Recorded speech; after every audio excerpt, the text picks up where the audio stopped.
जय हिंद दोस्तों। 21 तोपों की सलामी के साथ प्रेमचंद स्पेशल सीरीज में आप सभी का बहुत स्वागत है। अगर आप इस चैनल पर नए हैं तो कृपया चैनल को सब्सक्राइब कर लीजिए और बेल आइकन ज़रूर प्रेस कर दीजिए।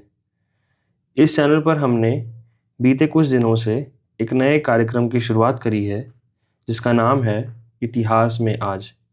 इसमें हम इतिहास जगत की महान घटनाओं एवं व्यक्तियों के बारे में चर्चा करते हैं।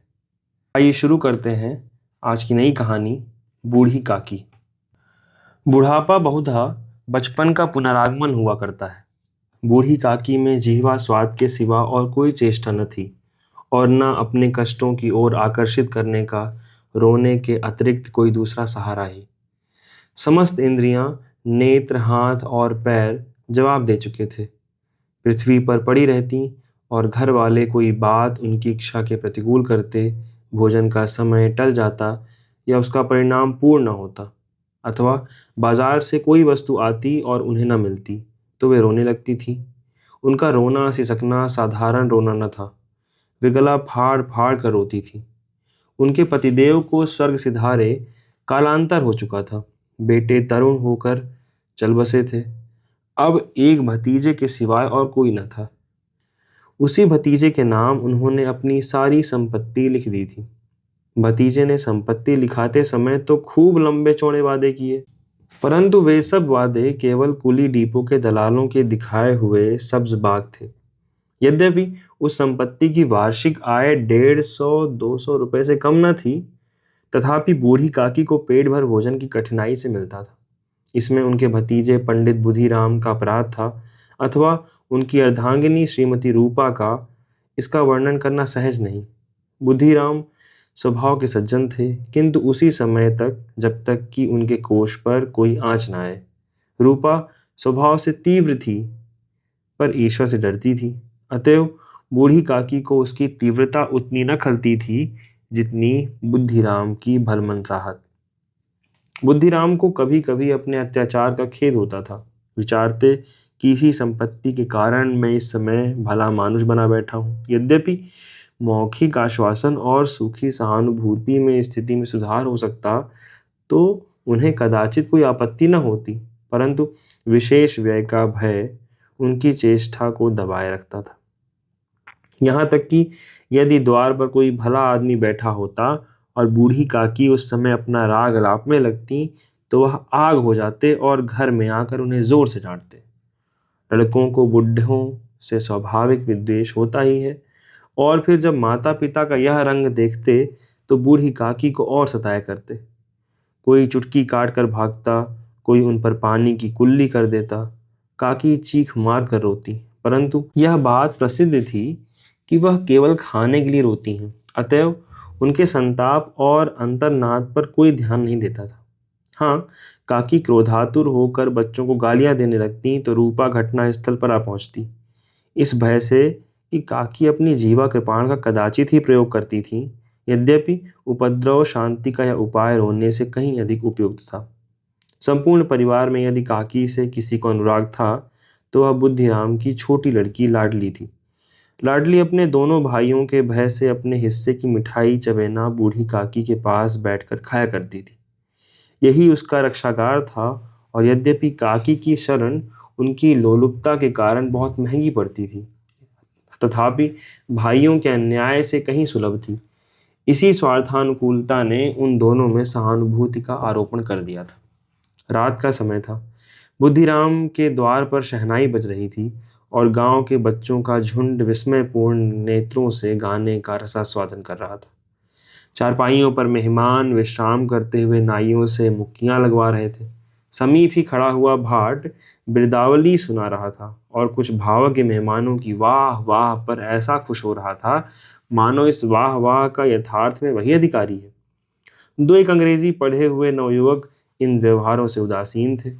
वे इस गंवार मंडली में बोलना अथवा सम्मिलित होना अपनी प्रतिष्ठा के प्रतिकूल समझते थे। आज बुद्धिराम के बड़े लड़के सुखराम का तिलक आया है। यह उसी का उत्सव है। घर के भीतर स्त्रियां गा रही थीं और रूपा मेहमानों के लिए भोजन के प्रबंध में व्यस्त थी। भट्टियों पर कहार चढ़ रहे थे।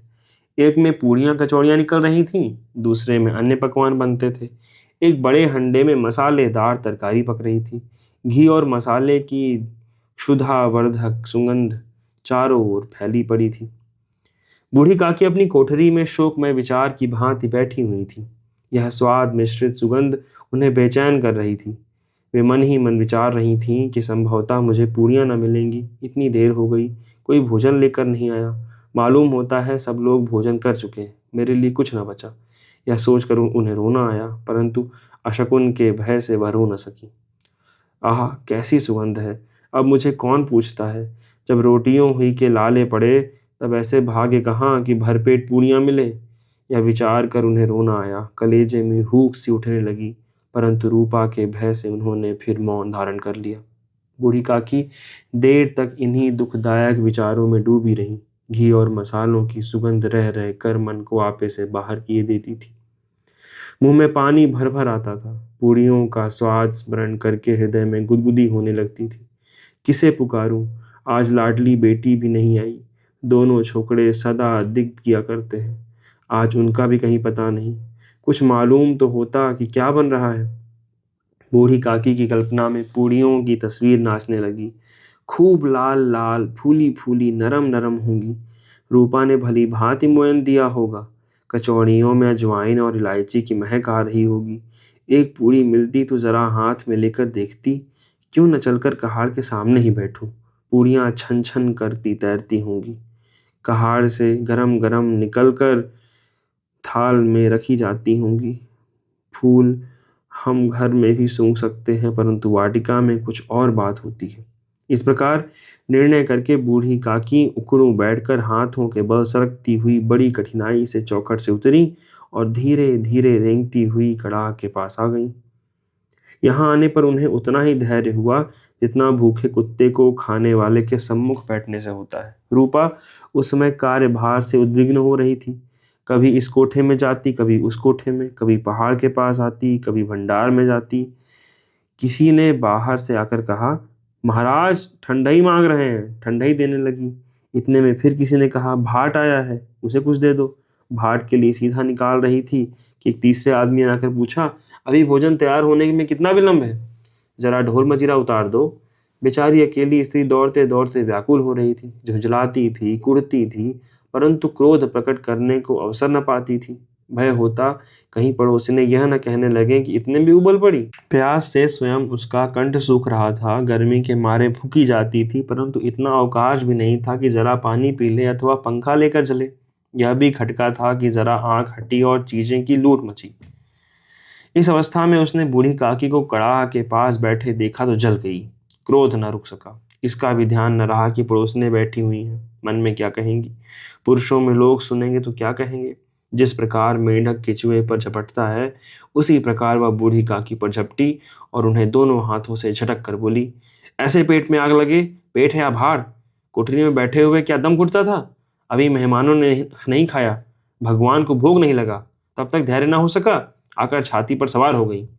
जल जाए ऐसी जीव, दिन भर खाती न होती तो न जाने किसकी हानि में मुंह डालती। गांव देखेगा तो कहेगा कि बुढ़िया पेट भर खाने को नहीं पाती, तभी तो इस तरह मुंह बाए फिरती है। डायन न मरे न माचा छोड़े, नाम बेचने पर लगी हैं, नाक कटवा कर दम लेंगी। इतना ठूसती हैं न जाने कहाँ भस्म हो जाता है। लो, भला चाहती हो तो जाकर कोठरी में बैठो। जब तक घर में लोग खाना खाने लगेंगे तब तुम्हें भी मिलेगा। तुम कोई देवी नहीं हो कि चाहे किसी के मुंह में पानी ना जाए, परंतु तुम्हारी पूजा पहले ही हो जाए। बूढ़ी काकी ने सिर न उठाया, न रोई न बोली, चुपचाप रेंगती हुई अपनी कोठरी में चली गई। आघात ऐसा कठोर था कि हृदय और मस्तिष्क की संपूर्ण शक्तियां, संपूर्ण विचार और संपूर्ण भार उसी ओर आकर्षित हो गए थे। नदी में जब कगार का कोई वृहद खंड कटकर गिरता है तो आसपास का जन समूह चारों ओर से उसी स्थान को पूरा करने के लिए दौड़ता है। भोजन तैयार हो गया। आंगन में पत्तलें पड़ गईं, मेहमान खाने लगे। स्त्रियों ने जेवनार गीत गाना आरंभ कर दिया। मेहमानों के नाई और सेवकण भी उसी मंडली के साथ किंतु कुछ हटकर भोजन करने बैठे थे, परंतु सभ्यता अनुसार जब तक सबके सब खा न चुके कोई उठ नहीं सकता था। दो एक मेहमान जो कुछ पढ़े लिखे थे, सेवकों के दीर्घाहार पर झुंझला रहे थे। वे इस बंधन को व्यर्थ और बेसिर पैर की बात समझते थे। बूढ़ी काकी अपनी कोठरी में जाकर पश्चाताप कर रही थी कि मैं कहाँ से वहां गई। उन्हें रूपा पर क्रोध नहीं था, अपनी जल्दबाजी पर दुख था। सच ही तो है, जब तक मेहमान लोग भोजन कर न चुकेंगे घर वाले कैसे खाएंगे। मुझसे इतनी देर भी नहीं रहा गया। सबके सामने पानी गया। अब जब तक कोई बुलाने न आएगा न जाऊंगी। मन ही मन इसी प्रकार का विचार कर वह बुलाने की प्रतीक्षा करने लगी। परंतु घी की रुचिकर सुबास बड़ी धैर्य प्रतीक्षक प्रतीक हो रही थी। उन्हें एक एक पल एक एक युग के समान मालूम होता था। अब पत्तल बिछ गई होगी। अब मेहमान आ गए होंगे। हाथ पैर धो रहे हैं। नाई पानी दे रहा है। मालूम होता है लोग खाने बैठ गए। जेवनार गाया जा रहा है। यह विचार कर वह मन को बहलाने के लिए लेट गई। धीरे धीरे एक गीत गुनगुनाने लगी। उन्हें मालूम हुआ कि मुझे गाते देर हो गई। क्या इतनी देर तक लोग भोजन ही कर रहे होंगे। किसी की आवाज़ नहीं सुनाई दी। अवश्य ही लोग खा पी कर चले गए। मुझे कोई बुलाने नहीं आया। रूपा चिढ़ गई है क्या। क्या जाने न बुलाए। सोचती हो कि आप ही आवेंगी। वह कोई मेहमान तो नहीं जो उन्हें बुलाऊं। बूढ़ी काकी चलने के लिए तैयार हुई। यह विश्वास कि 1 मिनट में पूड़ियाँ और मसालेदार तरकारियाँ सामने आएंगी उनकी स्वानेंद्रियों को गुदगुदाने लगा। उन्होंने मन में तरह तरह के मंसूबे बांधे। तरकारी से पूड़ियाँ खाऊंगी, फिर दही और शक्कर से कचौड़ियाँ रायते के साथ मज़ेदार मालूम होंगी। चाहे कोई बुरा माने चाहे भला, मैं तो मांग मांग कर खाऊंगी। यही न लोग कहेंगे इन्हें विचार नहीं। कहा करें, इतने दिन के बाद पूड़ियाँ मिल रही हैं तो मुँह झूठा करके थोड़ी उड़ जाऊंगी। वह उकड़ू बैठकर हाथों के बल सरकती हुई आंगन में आई। परंतु हाय दुर्भाग्य, अभिलाषा ने अपने पुराने स्वभाव के अनुसार समय की मिथ्या कल्पना की थी। मेहमान मंडली अभी बैठी हुई थी। कोई खाकर उंगलियां चाटता, कोई तिरछी नेत्रों से देखता था और लोग अभी खा रहे हैं या नहीं। कोई इस चिंता में था कि पत्तल पर पूड़ियां छुटी जाती हैं, किसी तरह इन्हें भीतर रख देता। कोई दही खाकर जीभ चटकारा लेता। परंतु दूसरा दोना मांगते संकोच करता था। इतने में बूढ़ी काकी रेंगती हुई उनके बीच में जा पहुंची। कई आदमी चौंक कर उठ खड़े हुए, पुकारने लगे, अरे यह बुढ़िया कौन है। यह कहाँ से आ गई। देखो किसी को छू न ले। पंडित बुधिराम काकी को देखते ही क्रोध से तिलमिला गए। पूड़ियों का थाल लिए खड़े थे। थाल को जमीन पर पटक दिया और जिस प्रकार निर्दय महाजन अपने किसी बेईमान और भगोड़े कर्जदार को देखते ही झपट कर उसका टेटुआ पकड़ लेता है, उसी तरह लपक कर उन्होंने बूढ़ी काकी के दोनों हाथ पकड़े और घसीटते हुए लाकर उन्हें अंधेरी कोठरी में धम्म से पटक दिया। आशा रूपी वाटिका लू के एक ही झोंके में निष्ठ विनिष्ठ हो गई। मेहमानों ने भोजन किया। घर वालों ने भोजन किया। बाजे वाले, धोबी, चमार भी भोजन कर चुके। परंतु बूढ़ी काकी को किसी ने न पूछा। बुधिराम और रूपा दोनों ही बूढ़ी काकी को उनकी निर्लजता के लिए दंड देने का निश्चय कर चुके थे। उनके बुढ़ापे पर, दीनता पर, हतज्ञान पर किसी को करुणा न आती थी। अकेली लाडली उनके लिए कुढ़ रही थी। लाडली को काकी से अत्यंत प्रेम था। बेचारी भोली लड़की थी। बाल विनोद और चंचलता की उसमें गंध तक न थी। दोनों बार जब उसके माता पिता ने काकी को निर्दयता से घसीटा तो लाडली का हृदय ऐंठ कर गया था। वह झुंझला रही थी कि यह लोग काकी को क्यों बहुत सी पूड़ियाँ नहीं दे देते। क्या मेहमान सबके सब खा जाएंगे। और यदि काकी ने मेहमानों से पहले खा लिया तो क्या बिगड़ जाएगा। वह काकी के पास जाकर उन्हें धैर्य देना चाहती थी, परंतु माता के भय से न जाती थी। उसने अपने हिस्से की पूड़ियाँ बिल्कुल न खाईं। अपनी गुड़िया की पिटारी में बंद करके रख दी। वह उन पूड़ियों को काकी के पास ले जाना चाहती थी। उसका हृदय अधीर हो रहा था। बूढ़ी काकी मेरी बात सुनते ही उठ बैठेंगी। पूड़ियाँ देखकर कैसी प्रसन्न होंगी। मुझे खूब प्यार करेंगी। रात के 11 बज गए थे। रूपा आंगन में पड़ी सो रही थी। लाडली की आंखों में नींद न आती थी। काकी को पूड़ियाँ खिलाने की खुशी उसे सोने न देती थी। उसने गुड़ियों की पिटारी सामने ही रखी थी। जब विश्वास हो गया कि अम्मा सो रही हैं तो वह चुपके से उठी और विचारने लगी, कैसे चलूं। चारों ओर अंधेरा था। केवल चूल्हों में आग चमक रही थी। चूल्हे के पास एक कुत्ता लेटा हुआ था। लड़की की दृष्टि इस द्वार के सामने वाले नीम की ओर गई। उसे मालूम हुआ उस पर हनुमान जी बैठे हुए हैं। उनकी मूछ, उनकी गदा सब स्पष्ट दिखलाई दे रहे थे।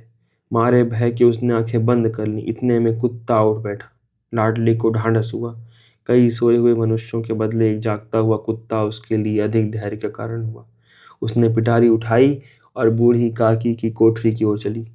बूढ़ी काकी को केवल इतना स्मरण था, किसी ने मेरे हाथ पकड़कर घसीटे।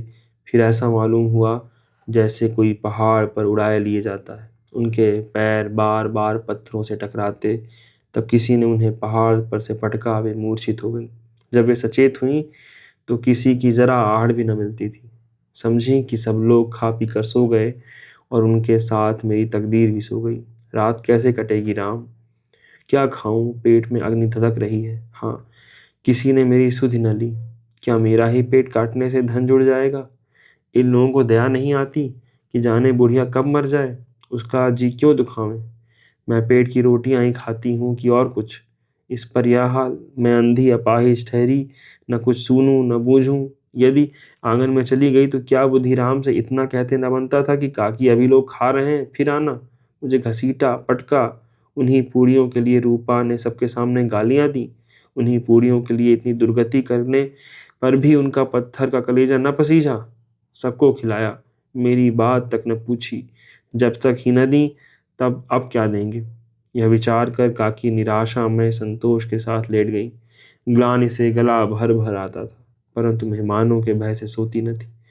सहसा उनके कानों में आवाज आई, काकी उठो, मैं पूड़ियां लाई। काकी ने लाडली की बोली पहचानी, चटपट उठ बैठी। दोनों हाथों से लाडली को टटोला और उसे गोद में बिठा लिया। लाडली ने पूड़ियां निकाल कर दी। काकी ने पूछा, क्या तुम्हारी अम्मा ने दी? लाडली ने कहा, नहीं, यह मेरे हिस्से की है। काकी पूड़ियों पर टूट पड़ी। 5 मिनट में पिटारी खाली हो गई। लाडली ने पूछा, काकी पेट भर गया? जैसे थोड़ी सी वर्षा ठंडक के स्थान पर और भी गर्मी पैदा कर देती है, उसी भांति इन थोड़ी सी पूड़ियों ने काकी की क्षुधा को और भी इच्छा को उत्तेजित कर दिया था। बोली, नहीं बेटी, जाकर अम्मा से और मांग लाओ। लाडली ने कहा, अम्मा सोती हैं, जगाऊंगी तो मारेंगी। काकी ने पिटारी को फिर टटोला, उसमें कुछ खुरचने गिरे थे। उन्हें निकाल कर वे खा गईं। बार बार होंठ चाटती थीं, चटकारे भरती थीं। हृदय महसूस रहा था कि और पूरियां कैसे पाऊं। संतोष से तू जब टूट जाता है तब इच्छा का बहाव अपरिमित हो जाता है। मतवालों को मद स्मरण करना उन्हें मंदांध बनाता है। काकी का धीर मन इच्छा के प्रबल प्रवाह में बह गया। उचित और अनुचित का विचार जाता रहा। वे कुछ देर तक उस इच्छा को रोकती रहीं। सहसा लाडली से बोली, मेरा हाथ पकड़कर वहां ले चलो जहां मेहमानों ने बैठकर भोजन किया है। लाडली उनका अभिप्राय समझ न सकी। उसने काकी का हाथ पकड़ा और ले जाकर जूठे पत्तलों के पास बैठा दिया। दीन क्षुधातुर हत ज्ञान बुढ़िया पत्तलों से पूड़ियों के टुकड़े चुन चुन कर भक्षण करने लगी। ओह, दही कितना स्वादिष्ट था, कचौड़ियाँ कितनी सलोनी, खस्ता कितने सुकोमल। काकी बुद्धिहीन होते हुए भी इतना जानती थी कि मैं वह काम कर रही हूँ जो मुझे कदापि न करना चाहिए। मैं दूसरों की जूठी पत्तल चाट रही हूँ, परंतु बुढ़ापा तृष्णा रोग का अंतिम समय है, जब संपूर्ण इच्छाएं एक ही केंद्र पर आ लगती हैं। बूढ़ी काकी में यह केंद्र उनके स्वनेंद्रिय थी। ठीक उसी समय रूपा की आंखें खुली। उसे मालूम हुआ कि लाडली मेरे पास नहीं है। वह चौंकी, चारपाई के इधर उधर ताकने लगी कि कहीं नीचे तो नहीं गिर पड़ी। उसे वहां न पाकर वह उठ बैठी तो क्या देखती है कि लाडली जूठे पत्तलों के पास चुपचाप खड़ी है और बूढ़ी काकी पत्तलों पर से पूड़ियों के टुकड़े उठा उठा कर खा रही है। रूपा का हृदय सन्न हो गया। किसी गाय की गर्दन पर छुरी चलते देखकर जो अवस्था उसकी होती है, वही उस समय हुई। एक ब्राह्मणी दूसरों की जूठी पत्तल टटोले, इससे अधिक शोकमय दृश्य असंभव था। पूड़ियों के कुछ ग्रासों के लिए उसकी चचेरी सास ऐसा पतित और निकृष्ट कर्म कर रही है। यह वह दृश्य था जिसे देखकर देखने वालों के हृदय कांप उठते हैं। ऐसा प्रतीत होता मानो जमीन रुक गई, आसमान चक्कर खा रहा है, संसार पर कोई नई विपत्ति आने वाली है। रूपा को क्रोध न आया। शोक के सम्मुख क्रोध कहाँ, करुणा और भय से उसकी आंखें भर आईं। इस अधर्म के पाप का भागी कौन है? उसने सच्चे हृदय से गगन मंडल की ओर हाथ उठाकर कहा, परमात्मा, मेरे बच्चों पर दया करो। इस अधर्म का दंड मुझे दो, नहीं तो मेरा सत्यानाश हो जाएगा। रूपा को अपनी स्वार्थपरता और अन्याय इस प्रकार प्रत्यक्ष रूप में कभी न देख पड़े थे। वह सोचने लगी, हाय, कितनी निर्दय हूँ, जिसकी संपत्ति से मुझे 200 रुपया वार्षिक आय हो रही है। उसकी यह दुर्गति और मेरे कारण। हे दयामय भगवान, मुझसे भारी चूक हुई, मुझे क्षमा करो। आज मेरे बेटे का तिलक था। सैकड़ों मनुष्यों ने भोजन पाया, मैं उनके इशारों की दासी बनी रही। अपने नाम के लिए सैकड़ों रुपए व्यय कर दिए, परंतु जिसकी बदौलत के हजारों रुपए खाए, उसे इस उत्सव में भी भरपेट भोजन न दे सकी। केवल इसी कारण तो वृद्धा असहाय है। रूपा ने दिया जलाया, अपने भंडार का द्वार खोला और एक थाली में संपूर्ण सामग्रियां सजाकर लिए हुए बूढ़ी काकी की ओर चली। आधी रात जा चुकी थी। आकाश पर तारों के थाल सजे हुए थे और उन पर बैठे हुए देवगण स्वर्गीय पदार्थ सजा रहे थे, परंतु उनमें किसी को वह परमानंद प्राप्त न हो सकता था जो बूढ़ी काकी को अपने सम्मुख थाल देखकर प्राप्त हुआ। रूपा ने कंठावरुद्ध स्वर में कहा, काकी उठो, भोजन कर लो। मुझसे आज बड़ी भूल हुई, उसका बुरा न मानना। परमात्मा से प्रार्थना कर दो कि वह मेरा अपराध क्षमा कर दे। भोले भाले बच्चों की भांति जो मिठाइयाँ पाकर मार और तिरस्कार सब भूल जाता है, बूढ़ी काकी वैसे ही सब भुलाकर बैठी हुई खाना खा रही थी। उनके एक एक रोए से सच्ची सदिक्षाएं निकल रही थी और रूपा बैठी इस स्वर्गीय दृश्य का आनंद लेने में निमग्न थी। बहुत शुक्रिया। यह कहानी यहीं समाप्त होती है। अगर आपको यह कहानी पसंद आई हो तो कृपया इसको लोगों से साझा करिए और अपने सुझाव ज़रूर कमेंट बॉक्स में प्रेषित करें। धन्यवाद।